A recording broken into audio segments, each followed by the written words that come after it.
This is KGW News at noon. Welcome to the News at Noon. I'm Drew Carney, and we start this afternoon with the events that led up to a Clark County Sheriff's deputy mistakenly shooting and killing an off-duty Vancouver police officer. This started Saturday night at a convenience store on Northeast 117th in the Orchards area. Investigators say 20-year-old Julio Cesar Segura threatened a clerk with an airsoft gun, stole cash from that store, and then took off in a stolen Mercedes. He eventually made his way to Battleground looking for a place to hide from sheriff's deputies, and he wound up at the home of off-duty Vancouver police officer Donald Shahota. Shahota had a gun. He confronted Segura. He identified himself as an officer, but when Clark County deputies got to his home, a deputy mistakenly shot Officer Shahota instead of Segura. Segura then surrendered, and that's when deputies realized that a terribly tragic mistake had been made. All right, this next story is developing right now in southeast Portland. That's where police are investigating a shooting at 122nd and Holgate. Our photographer reports that one person was taken away in an ambulance. We don't have a lot of other details at this point, but officers did respond to a different shots fired call near 136th and Holgate earlier this morning. Now to the latest on a deadly crash that happened on I-5 last night.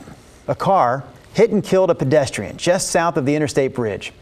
Police say the driver remained on the scene there. Part of I-5 had to be shut down during the investigation, but it is back open now. This is the 10th traffic death in Portland already this year and the 6th one that involved a pedestrian. Portland police also have their hands full these days with gun violence and a record number of homicides. So now the FBI is helping out by offering cash rewards that will hopefully lead to arrests.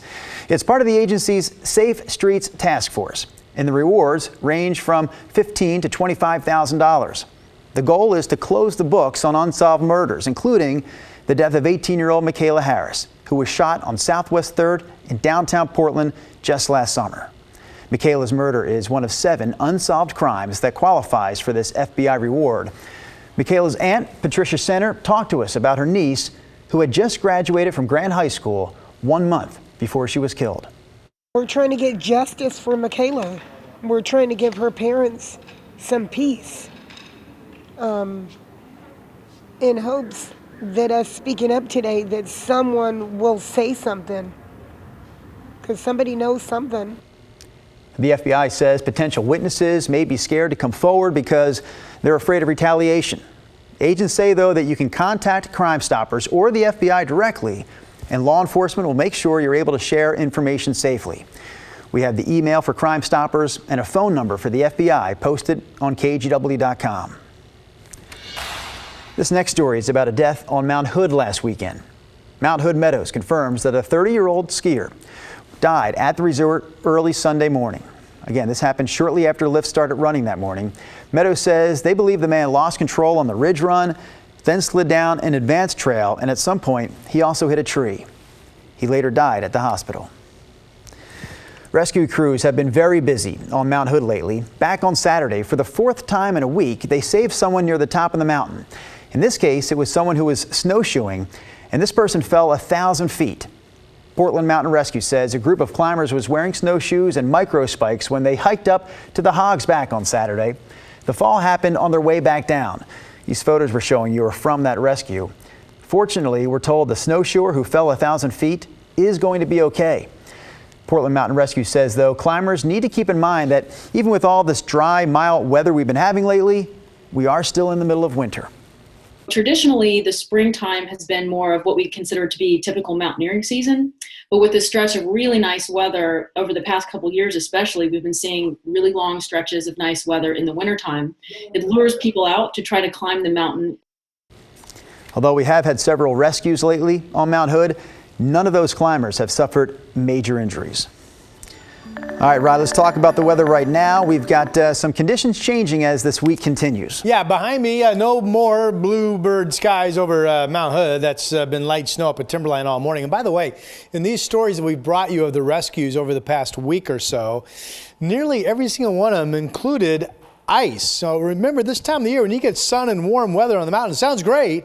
but actually leads to melting and then refreezing and icy, treacherous conditions. So far, just 2 inches of new snow since daybreak up at Timberline. They may pick up a couple inches of new snow into early this evening, so fairly gentle stuff. It is cold up there. 21 degrees is the temperature. They're getting west winds gusting to 24.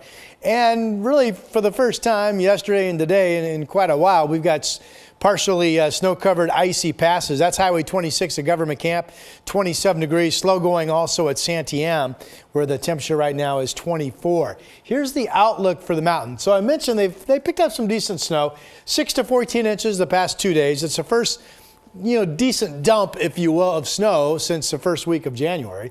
Snowpack, 91% of normal right now on Mount Hood. That's down from 106% that we started the year with. 1 to 4 inches today, 2,000 feet. So far, Meadows hasn't picked up anything. Little snow through February 18th expected. That's not good news. And real quick, right now, noontime temperature, 44 degrees, a few scattered showers around. We'll tackle the Portland forecast coming up shortly. All right, Rod, more from Rod coming up here in just a few minutes. Right now, though, we do want to get to some COVID news, and we start with Pfizer, expecting to ask the FDA for emergency use authorization for its vaccine for kids ages 6 months to 4 years old. Again, they're expected to ask for that today. The Washington Post says the company will ask for a 2-dose regimen while they continue to research how well 3 doses works. If the 2-dose series is approved, the vaccine could be ready by the end of February. Early Pfizer data shows the vaccine, which is administered to younger kids at 1/10 the strength of the adult shot, it shows it's both safe and it does produce an immune response. The Washington State Department of Health has reopened its COVID test portal. That allows Washington residents to order free rapid tests online and get them sent straight to their door. Last time they launched this, they ran out of kits within hours. So here's the deal. You can order up to 5 tests per household. The website you want to go to is sayyescovidhometest.org. Again, that's sayyescovidhometest.org. If you don't get a test this time around, the state anticipates more tests will be coming in next week. Well, today also marks the start of the Lunar New Year, and it's a good week to check out Portland's dining scene because over 30 different restaurants are participating in Dumpling Week this year. John Goodwin gives us a taste. I think everyone benefits, from the restaurants to the customers. Jeff Chow owns Mama Chow's Kitchen, a food cart downtown on 2nd Avenue. We do because we like doing what we do. I do because I want to do it. I like making people happy with a bowl, of good food. Business has been tough the last 2 years for Jeff and others like Wendy Lee, who owns Chin's Kitchen in the Hollywood district. We are so lucky. We have so many good regular customers. They always support our business. Chin's is only doing takeout right now, something Wendy laments because she wants diners to get the food at its freshest in their dining room.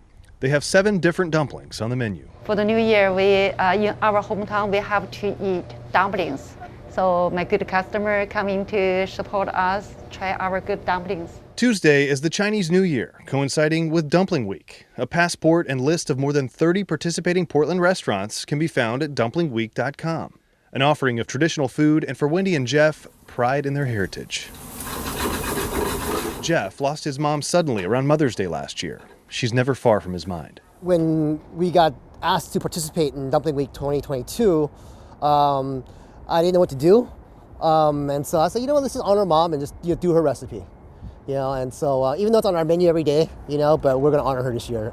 Mama Chow's pork and shrimp wonton soup is the featured item this week. At Chin's Kitchen, Wendy prepares leek and pork dumplings. Every little bit helps nowadays, for sure. Dumpling Week runs through February 5th, a chance to support local restaurants and celebrate the culture of the city. Come out, guys. We need some love. We need support.